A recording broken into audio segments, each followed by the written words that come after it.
So who makes the best micro screwdriver? So I could just rip a whole bunch of stuff apart with these, but in all reality, I want to see the data. So here we have the mini dyno. And if you use this channel, you can tell it's quite similar to the hammer drill dyno.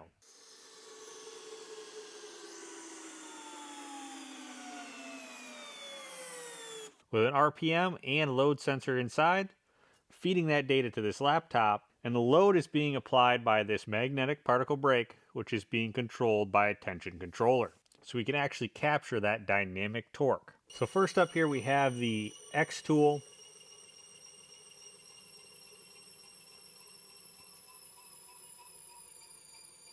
Producing roughly 0.065 Newton meters. And then the Roytoa P1 Pro.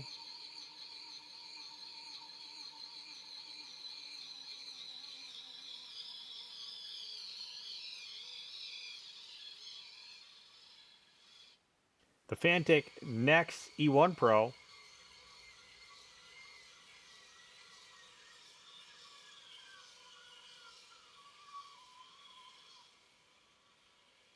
And the Fanttik E1 Max.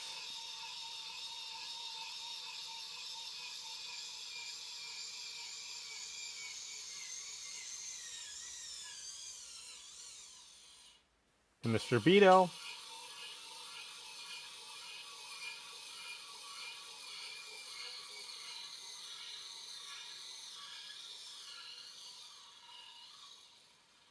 And the Hoto here.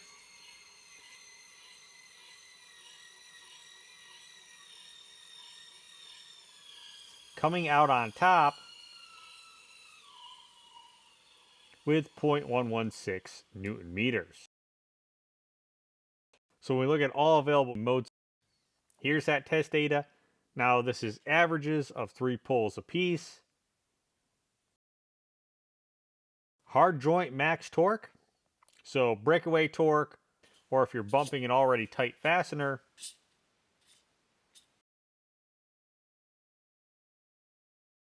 So the captured charging capacity to try to gauge the capacity of the cell in the tool, and also charge time, are this Little Klein Tools USB digital multimeter, which has input USB-C and USB-A, and output USB-C and USB-A, with a max input of USB-A of 3 amps and a max input of USB-C 5 amps along with the tool.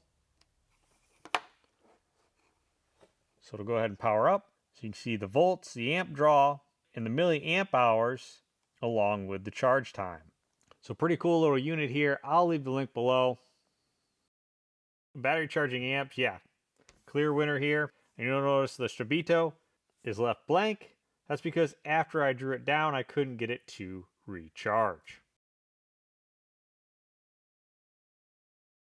Rough battery capacity here based off of the amount of power consumed to charge the screwdriver.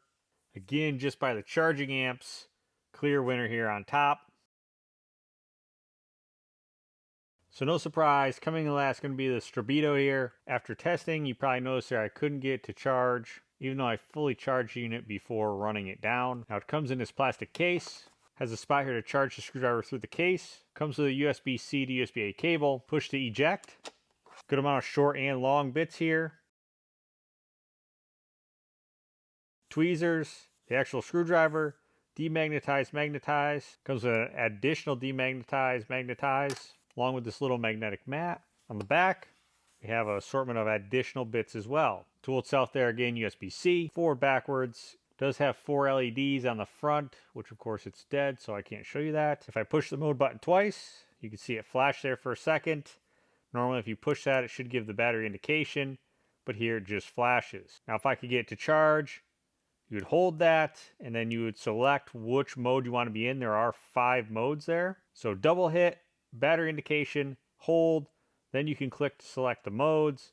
Of course, you have that forward and reverse. Torque-wise, yeah, compared similar to the rest, but again, coming in last here because I can't charge it. Next up, going to be the Hoto. I do like this case, flip open. Small little assortment of bits,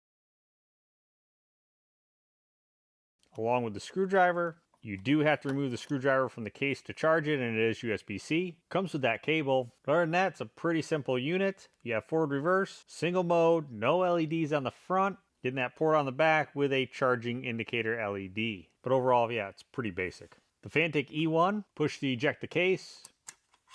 Small assortment of bits here, just like the Hoto.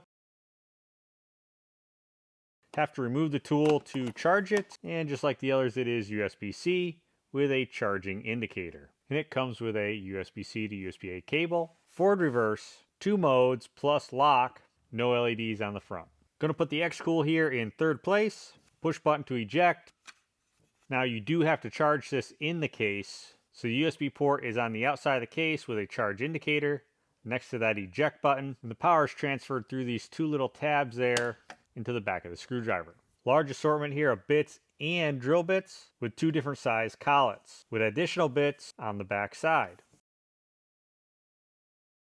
Along with demagnetize and magnetize here, comes with that USB-C to USB-A cable, little pry tool and tweezers. So on the tool itself it has that collet and chuck. You have to take that off to insert bits. And the drawback here is if you're using for bits, you have to reinstall this every time to get it to push up to the back here so that actually charges the tool. So here you have that hex. Your forward reverse, got a little screen here and a button here on the back. Click the button, show you what mode you're in and the battery. Click it again, it'll turn the light on the front. Click again, you can turn that light off.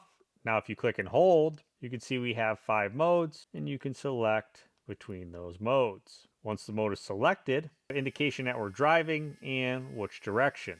So yeah, overall not a bad little tool. I just would have really liked to see the USB-C port here on the back so that you didn't have to plug it into the case every time. The Fanttik Max, you have to push in the yellow area to eject the bits and the screwdriver. Almost identical to the Pro here. Has that USB-C, has the 2 modes. Really the biggest difference is you have the LED on the front. Comes with that USB-A to USB-C charging cable. In the case here you have 4 sides with a large assortment of bits.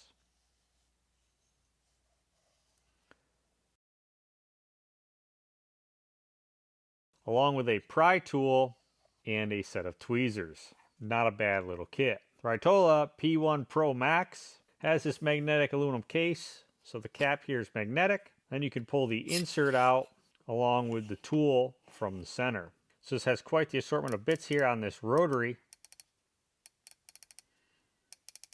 which has a satisfying detent sound. On the base of the tool, you'll find the USB-C charging port, which it comes with a USB-C to USB-A cable. You have the forward and reverse, and then the mode selection. So you have manual mode, mode 1, mode 2, mode 3. Battery indication, and then driving and forward. You can see what mode you're in, and you got this little spaceship. In reverse, same thing, mode, with the spaceship now going towards, I would assume, the planet here. And on the front it does have LEDs. In the box you do have a magnetizer, demagnetizer. So your normal style pry tool, little plastic pry tool, tweezers, magnetic mat, suction cup puller, and a manual screwdriver, which uses the same bits which comes with the power screwdriver, along with, when you pull the cap off the back, has an insert with a whole bunch of mini little bits. So a nice little touch there. Coming with the powered screwdriver, you get this little manual screwdriver. My only 2 complaints here is it's a little bit hard to get these bits out and of course back in. You could probably take these foam inserts out and it would make it a little bit better. And I really wish, instead of the magnetic piece being in the base, I wish it was in this bit holder. That way if you had a steel surface, you could stick this on there and it would stay. So yeah, overall I was shocked by this. It was a recommendation from Amazon there and I went ahead and bought it, added it to the list here. So here you have it. That's my first, second, third placement here.